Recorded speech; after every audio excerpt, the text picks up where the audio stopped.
में, आनम जानम कछु न जानम सेठ वचन प्रमाणम।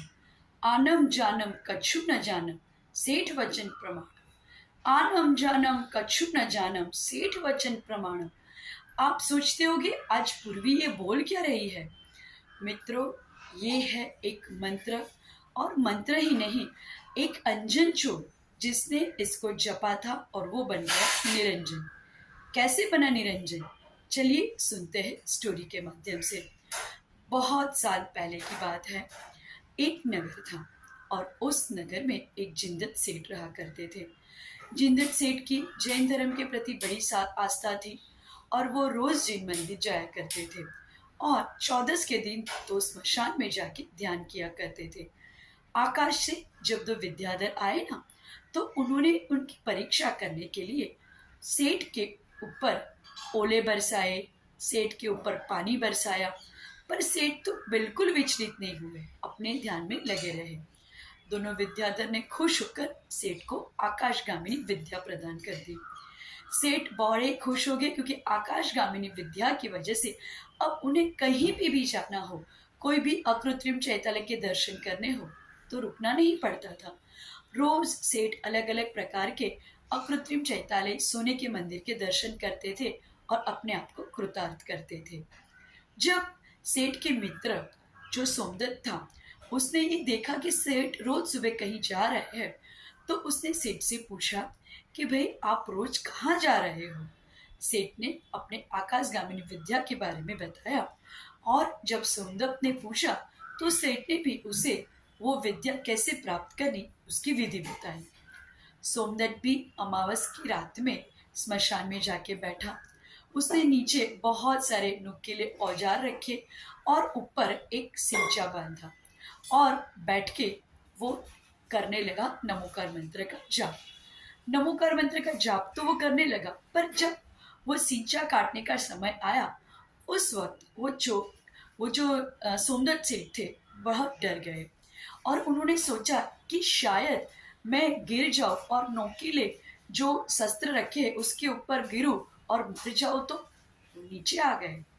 फिर सोचते हैं कि जिंदत सेठ मुझसे झूठ क्यों बोलेंगे, और फिर ऐसा ही सोच के वो वापस से सोमदत्त सेठ ऊपर चल जाते हैं, पर उनकी हिम्मत ही नहीं होती है। वो ऊपर जाते हैं, नीचे उतरते हैं, ऊपर जाते हैं, नीचे उतरते हैं।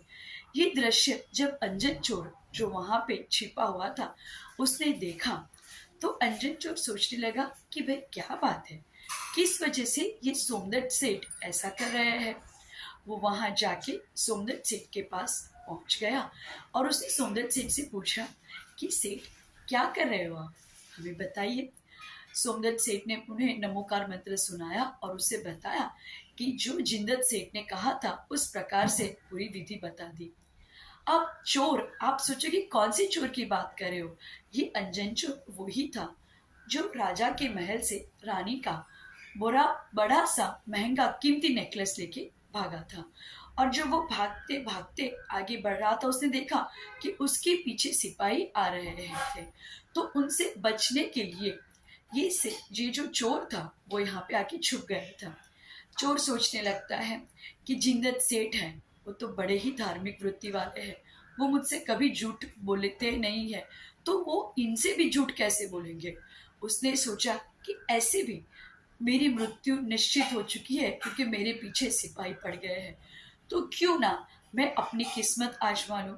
और उसने क्या किया, सोमदत्त सेठ जहाँ पे बैठे थे वहां पे सींचे पे बैठ गया। बैठ के वो नमोकार मंत्र याद करने की कोशिश करने लगा, पर उसे नमोकार मंत्र याद ही नहीं आया। वो सोचने लगा क्या बोला था, नमो नमो नमो।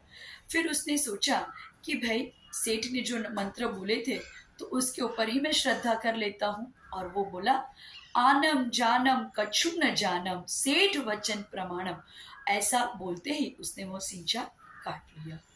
पर इतनी अखूट श्रद्धा उसके मन में थी, इतनी दृढ़ श्रद्धा उसके मन में थी उस मंत्र के प्रति कि जब उसने वो सिंचा काटा ना, तो वो वहां पे औजार पे नहीं गिरा, आकाशगामिनी विद्या प्रकट हुई और उसने उसे बचा लिया। अब तो चोर के पास भी आकाशगामिनी विद्या आ गई। चोर उसमें बैठ के दूर जाने लगा, सिपाही से जो बचना था। पर वो सोचने लगा कि जब मंत्रों को मैं पूरा जानता भी नहीं हूँ, तभी इस मंत्र के प्रभाव से मुझे आकाशगामिनी विद्या प्राप्त हो गई। तो यदि मैं इस मंत्र को जान लूं, इस धर्म को अपना लूं, तो अपना उद्धार ना कर पाऊं। वो चोर वहां से सीधे ही पहुंच गया सेठ के पास। कौन से सेठ के पास? जिंदत सेठ के पास। जिंदत सेठ मंदिर में बैठ के पूजा कर रहे थे। वो भी उसके पास पहुंच गया और जिंदत सेठ ने जब उसके बाद से पूरी बात जानी तो जिंदत सेठ बोले कि निकांसित मतलब सम्यक दर्शन के जो 8 गुण में है, उसमें से एक अंग जो निशंकित अंग है, उसका चोर ने पालन किया और उस वजह से उसका उद्धार हो गया है। सेठ भी बहुत खुश हो गए और जब जो अंजन चोर थे उसने अपनी मन की बात बताई तो सेठ जी उसे विद्याधर गुरुदेव के पास ले गए।